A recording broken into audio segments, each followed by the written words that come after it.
Wow, wow, wow. Je bois un coup et je suis à vous. Bonjour à tous et bienvenue dans cette nouvelle vidéo. Alors aujourd'hui j'avais envie de tester quelque chose d'un petit peu différent d'habitude. D'habitude vous avez peut-être remarqué mais j'écris toutes mes vidéos. Ça s'entend parce que je fais quasiment pas d'erreur quand je parle. Enfin j'en fais quand même mais bref beaucoup moins qu'en improvisant. Et d'habitude je lis mes vidéos sur ce joli petit prompteur que voilà.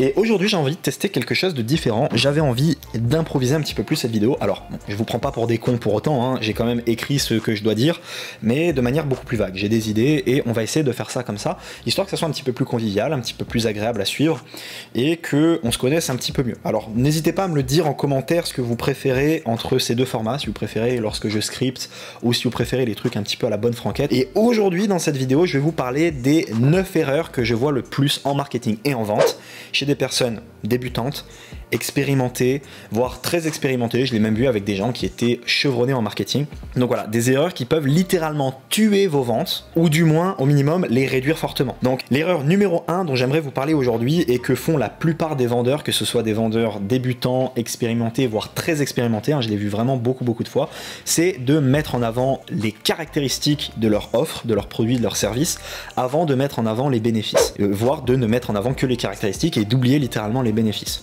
Faut bien comprendre la différence entre les deux. Il y a une phrase que vous avez peut-être déjà entendue, probablement souvent, qui est que quelqu'un qui achète une perceuse ne veut pas une perceuse mais veut un trou dans le mur. Cette phrase décrit particulièrement bien le problème.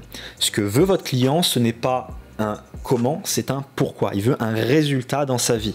Il se fiche du comment au départ. Ce qui l'intéresse, c'est de savoir si votre produit va être capable de résoudre son problème.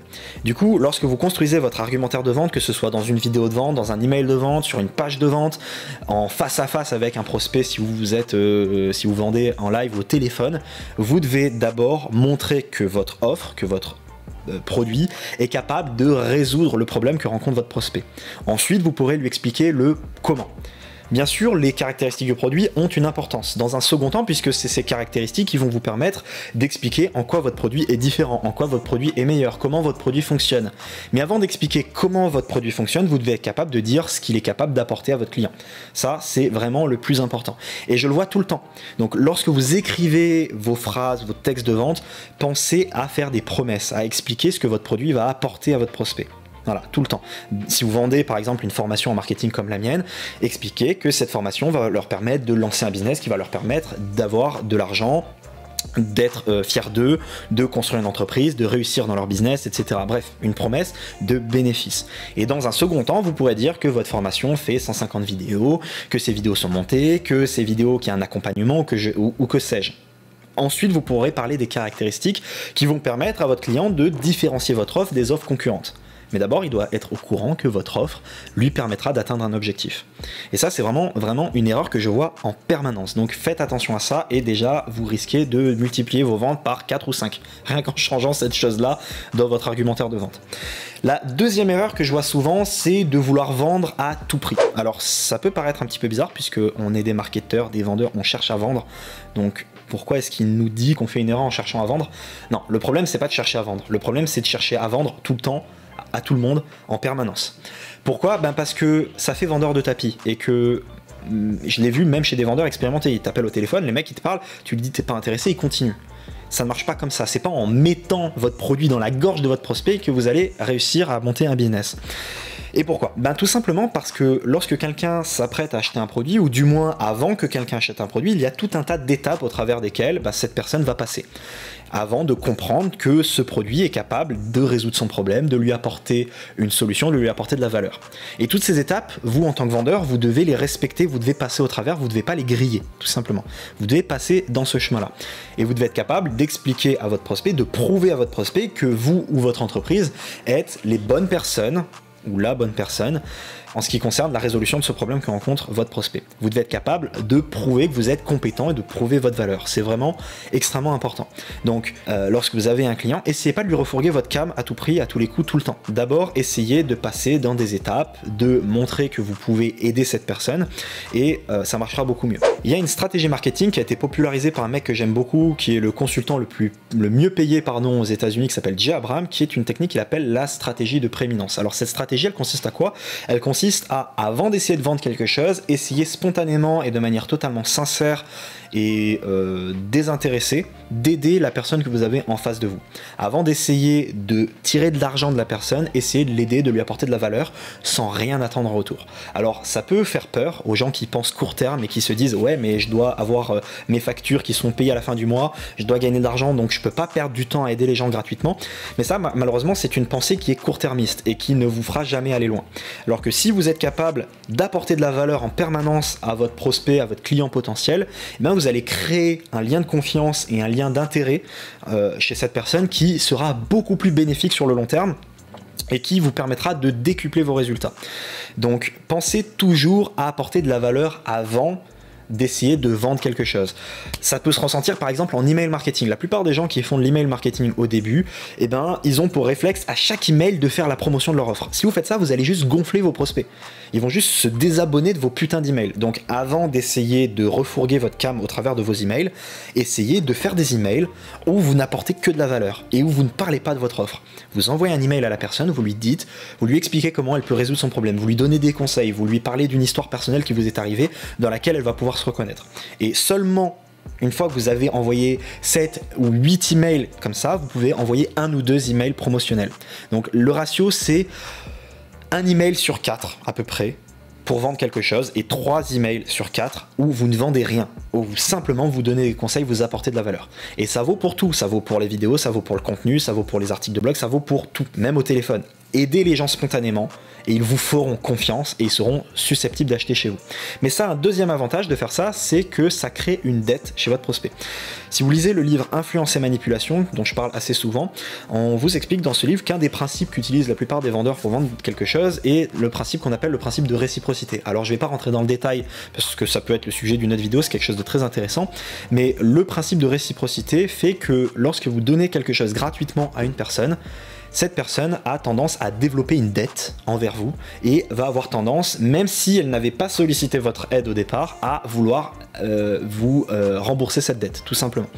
Et donc le fait de donner spontanément quelque chose gratuitement à quelqu'un fait que cette personne, vous pourrez plus facilement lui demander quelque chose. Par exemple, lorsque vous vendrez votre produit, vous pourrez plus facilement exiger un prix plus élevé puisque cette personne se sentira redevable et du coup elle se dira oui mais il m'a aidé gratuitement, et ça sera même parfois inconscient, hein. C'est-à-dire que la plupart du temps c'est inconscient, cette personne se sentira de manière irrésistiblement redevable, redevable envers vous, tout simplement.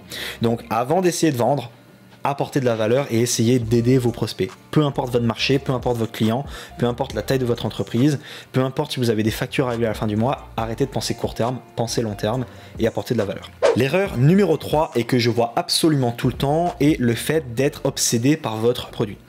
Lorsque vous vendez quelque chose, vous devez comprendre que votre produit, votre offre est censée être une solution au problème que rencontre la personne que vous avez en face de vous. Une solution à un problème que rencontre quelqu'un. Et ça, c'est très très important. Pourquoi? Parce que l'humain est naturellement égoïste et spontanément, c'est un mécanisme de survie, on a tendance à essayer de résoudre nos propres problèmes avant de chercher à résoudre ceux des autres. Et du coup, vous devez être capable de comprendre que lorsque vous vendez quelque chose, c'est une solution au problème que rencontre quelqu'un d'autre et pas à votre problème à vous.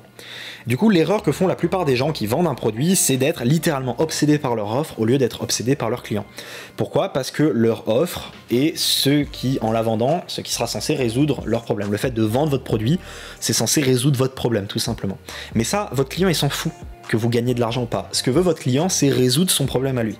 Donc, lorsque vous vendez quelque chose, vous devez arrêter d'être amoureux de votre produit et commencer à être amoureux de votre client. Ça, c'est très, très, très, très important. Pourquoi? Parce que c'est comme ça que vous allez être capable de connaître par cœur votre client et vous allez être capable d'adapter votre offre, votre message marketing, votre façon de vous adresser, votre façon de parler, etc. à la personne à laquelle vous essayez de vendre quelque chose. Et ce problème-là, je l'ai vu chez beaucoup d'entrepreneurs, notamment des personnes qui lançaient des entreprises, qui lançaient des startups, qui avaient l'impression d'avoir des idées géniales et qui ne savaient même pas à qui s'adresser ces idées. Je le vois tout le temps. J'ai vu des boîtes investir des millions d'euros, les gars. Ça fait des années que j'accompagne des entreprises, j'ai vu des boîtes investir des millions d'euros sans même savoir à qui s'adressent leurs produits. C'est ce que j'appelle mettre la charrue avant les bœufs. Lorsque vous lancez une boîte, vous devez partir de votre client, comprendre votre client, votre client potentiel, votre prospect, la personne à laquelle vous adressez, et tout calculer en fonction de cette personne. Votre produit doit se baser sur votre client. En faisant ça, vous maximisez vos chances de réussite. C'est pas pour rien si 9 startups sur 10 se plantent. Vous avez qu'à regarder les vidéos de Oussama Ammar, qui est un des plus gros business angels en France, si ce n'est le plus gros, qui accompagne chaque année plus de 100 startups. Bah sur 100 startups, 90 se plantent. Pourquoi? Parce que ce ne sont pas des marketeurs. La plupart des temps, c'est des informaticiens, des programmeurs, des ingénieurs. Mais du coup, ils sont obsédés par leurs produits, par leur idée, au lieu d'être obsédés par leurs clients. Et ça donne une hécatombe, littéralement. Alors bien sûr, de temps en temps, il y a un mec qui a un coup de bol. Son produit rencontre un marché, il a son product market fit, c'est-à-dire que son produit rencontre la bonne audience. Ok, mais ici on n'est pas pour avoir un coup de bol, ici on est là pour avoir une méthode qui marche à chaque fois. Donc arrêtez de penser à votre produit et pensez à votre client. Je vais boire un coup. Oh, putain, il n'y a plus grand chose. Hein. On va pas aller loin. Alors l'erreur numéro 4, c'est le fait d'essayer de viser trop large. Vous devez comprendre que pour lancer un business, vous n'avez pas besoin d'avoir des milliers de clients. En réalité, si vous lancez un business où vous vendez par exemple un produit qui coûte 100 balles, 100 ventes par mois, ça vous rapporte déjà 10 000 euros. Normalement, 100 fois 100, ça fait 10 000. Normalement, je me trompe pas. J'ai un doute, je vais vérifier avec ma calcul. Non, je déconne. Ouais, quand même. Bref. 100 ventes mensuelles avec un produit à 100 euros, ça fait 10 000 euros par mois. 10 000 euros par mois, c'est largement suffisant pour vivre très décemment. Si vous êtes tout seul, si vous avez un petit business, 100 clients, c'est pas énorme 100 clients tous les mois. Voilà. Si vous en avez déjà 20, ça vous fait déjà 2000 balles. C'est déjà de quoi vivre. Voilà, vous payez vos impôts, il vous aura mis à peu près un SMIC avec 20 clients, si vous avez un produit à 100 euros. Alors imaginez si vous avez un produit à 400, 500, 600 euros. Vous n'avez pas besoin de vendre à toute la terre. Et ça, c'est vraiment un truc spontané, qui est un petit peu un mécanisme de survie, encore une fois inconscient, c'est qu'on se dit qu'on va manquer. On se dit tout le temps, ouais, je vais pas avoir assez de clients, si je vise une audience, si j'ai que 5000 abonnés, je vais pas faire assez de ventes. Il me faut plus, il faut une audience plus large.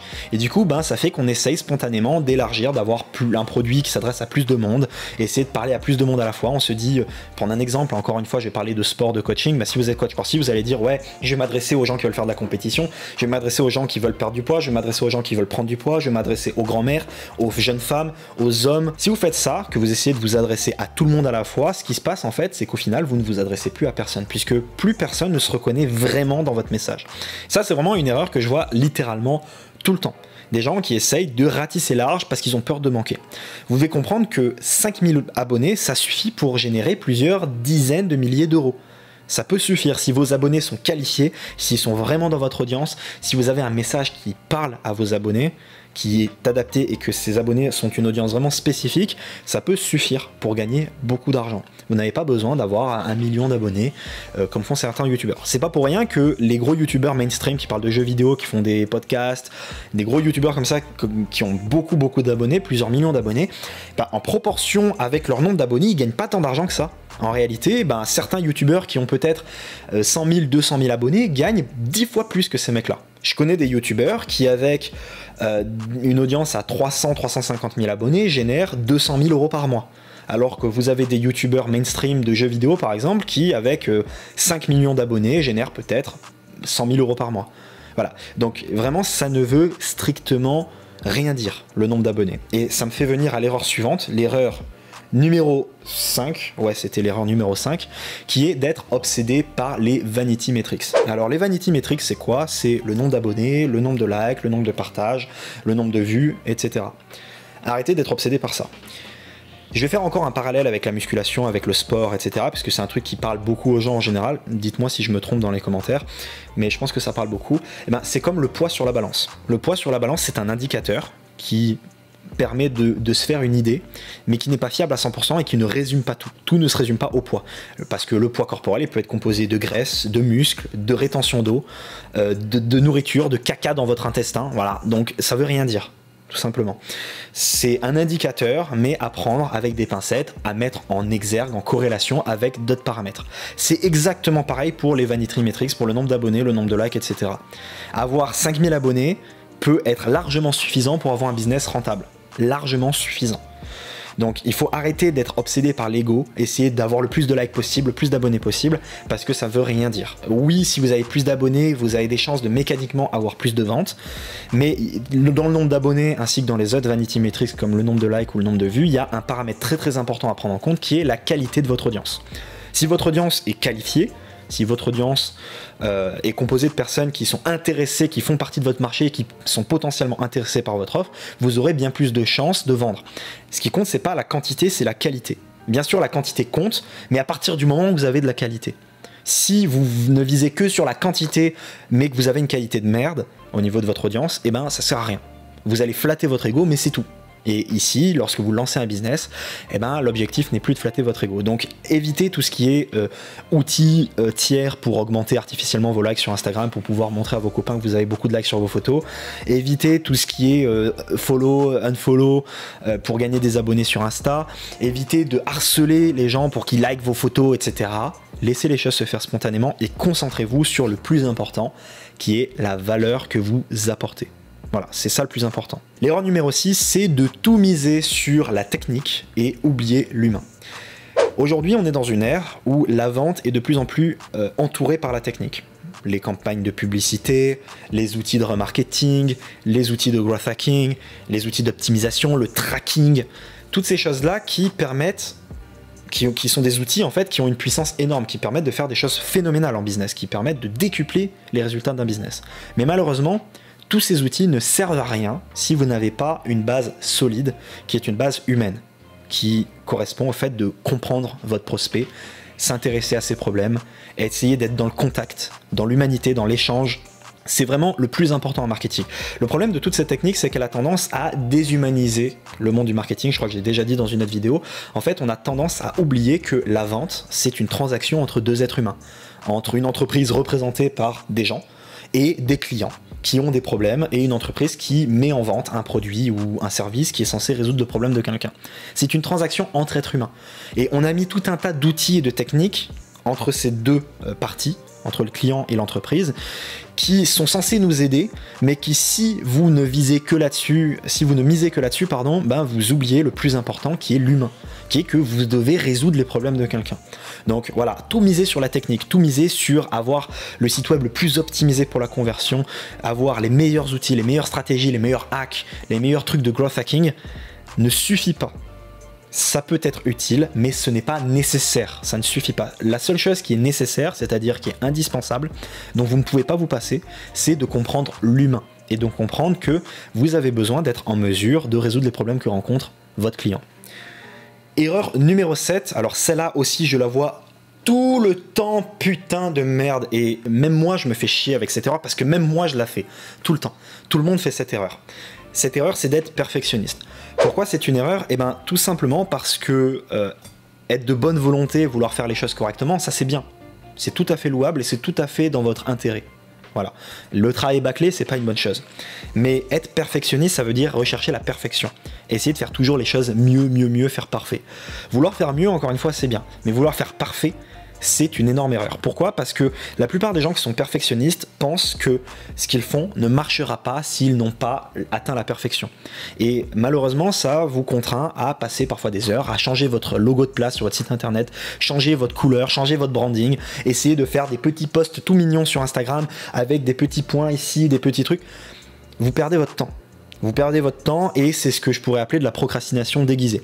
Pourquoi? Parce que lorsque vous cherchez à faire ces choses-là, vous allez perdre un temps phénoménal. Et la plupart des gens n'osent pas se lancer parce qu'ils pensent que s'ils n'ont pas la chose parfaite, ça ne marchera pas. Voilà. Et ça, je l'ai vu même avec des gens, t'as beau leur dire, t'as beau leur répéter, c'est tout le temps comme ça. Ces gens restent là-dedans, en fait. On continue, on s'enfonce dans cette erreur. Et j'ai eu des mecs en coaching, en consulting, one-to-one, toutes les semaines au téléphone, je suis là, j'ai dit, bon, ton site internet, là, il commence à être bien, il faudrait que on active un petit peu, c'est pas grave si c'est pas parfait, c'est pas grave s'il y a une erreur dans le positionnement d'un élément ou quoi, c'est pas grave, on le lance et tu verras plus tard. Et tu te concentres sur ramener du trafic sur ton site. Et je crois que j'ai répété ces choses-là parfois pendant 6 mois. pendant 6 mois.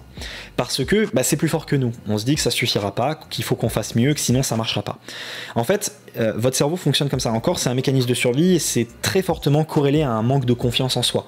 Peut-être que vous ne vous l'avouez pas, mais la plupart du temps, c'est ça en réalité. Si vous n'avez pas confiance en vous, vous dites que ce que vous faites c'est de la merde, que c'est pas assez bien et malheureusement, bah, ça sort pas. Et ça, c'est vraiment un truc que je vois tout le temps. Et donc, vous devez comprendre que c'est pas tout noir ou tout blanc. C'est pas soit ça marche, soit ça marche pas. Ça peut marcher un peu, ça peut marcher pas trop mal, ça peut marcher plutôt bien, ça peut marcher beaucoup, ça peut très bien marcher. Et c'est pas parce que votre truc est pas parfait que pouf, tout d'un coup ça marche pas.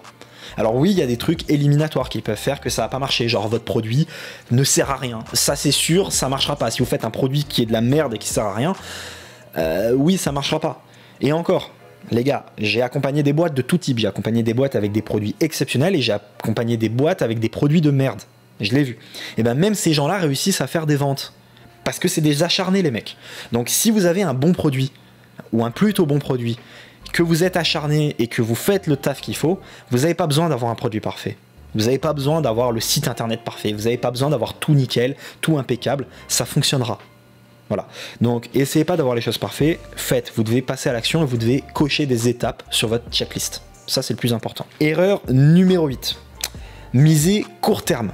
Alors ça c'est une erreur que je vois beaucoup chez des personnes expérimentées bizarrement, plus que chez des débutants. Erreur qui consiste à faire des choix qui vont nous apporter des résultats rapidement parce qu'on a peur de trop investir, de trop miser, par peur que ça prenne du temps et que ça n'ait pas de résultats dans le court terme mais plutôt long terme. Pourquoi? Parce qu'on a des factures à payer, parce qu'on doit aller vite, parce qu'on a envie que ça se passe, parce qu'on a peur de prendre trop de risques. Et le problème c'est que ce type de stratégie ne vous rapportera que des résultats médiocres. Malheureusement. Et je l'ai vu même avec des gens très expérimentés qui pensent que allez on va faire un petit truc, on va voir si ça marche, mais si ça marche pas, bon on essaiera autre chose. Non, quand on a une idée, il faut tout faire pour faire en sorte que ça marche. Il faut pas penser court terme, il faut viser long terme, 2 ans, 3 ans. Et ce n'est qu'en faisant ça, qu'en visant long terme, que vous serez capable d'avoir des résultats phénoménaux. Si vous restez sur votre retenue, vous ne pourrez pas faire de grandes choses. Pour faire de grandes choses, il faut prendre de grands risques. Il faut miser beaucoup.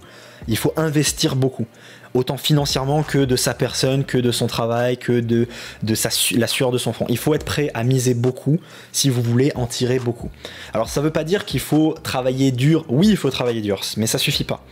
Il faut aussi travailler intelligemment, faire les bons choix, apprendre beaucoup de choses.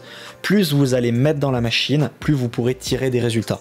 Mais si vous pensez court terme, que vous pensez minimiser les risques, que vous pensez toujours pas trop aller vous mettre en danger, etc., ben vous ne tirez que de la médiocrité de ça. Malheureusement, c'est comme ça que ça se passe.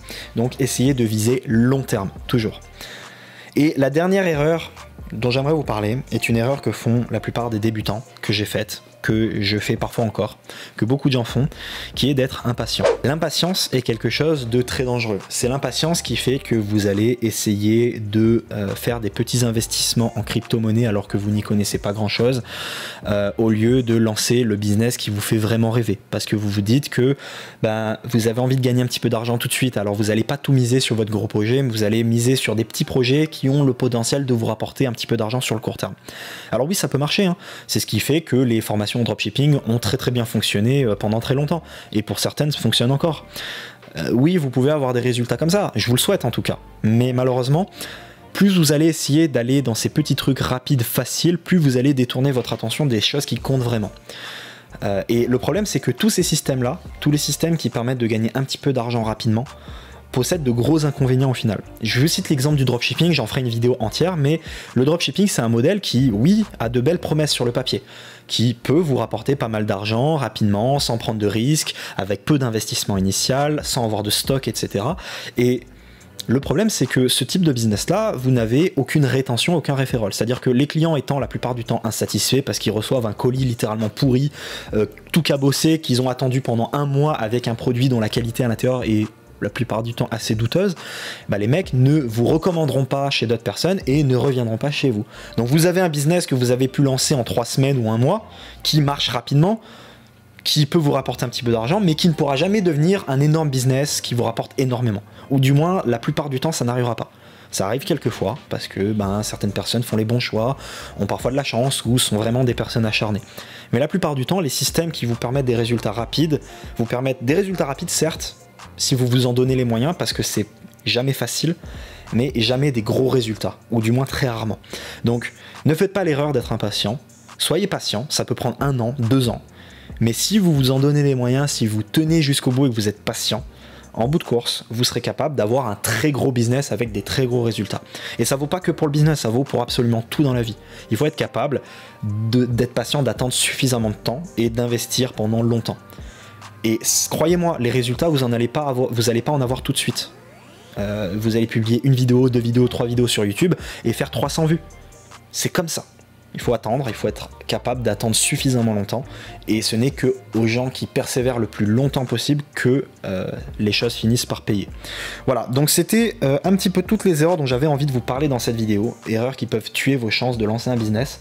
Dites-moi ce que vous pensez de ce petit format comme ça, improvisé, un petit peu à la bonne franquette et tout. Dites-moi ce que vous en pensez dans les commentaires. Si vous préférez que je fasse des vidéos comme ça, ou des vidéos plus travaillées comme je fais d'habitude, ou les deux. Je pense que dans tous les cas, je continuerai peut-être de faire les deux, mais dites-moi si ça vous plaît, et si ça vous plaît, je continuerai de faire ce format-là pour des petites vidéos comme ça qui demandent pas trop de concentration. Donc voilà, dites-moi ce que vous en pensez, et on se retrouve très prochainement dans une autre vidéo.